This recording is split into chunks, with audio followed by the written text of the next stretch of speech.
All right, so I'm finishing up the install here. Actually, I'm finished. And then what I wanted to tell you is that you can see that these are made to go together, right? So when you're putting it together, you want to make sure that they're aligned properly, right? So this male side goes inside the female. And then what you want to do is once you get that done, you're going to hold it up in place. Okay, hold it up in place and then run this up till it's tight. And then now this bracket here has a 1/2 inch of clearance so that this piece isn't banging against the cab.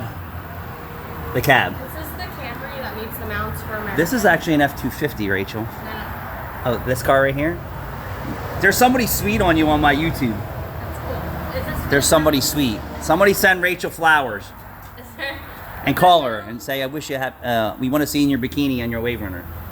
Somebody's on here is always like, stop treating Rachel so bad and be so nice to Rachel. I love Rachel. I'm with him.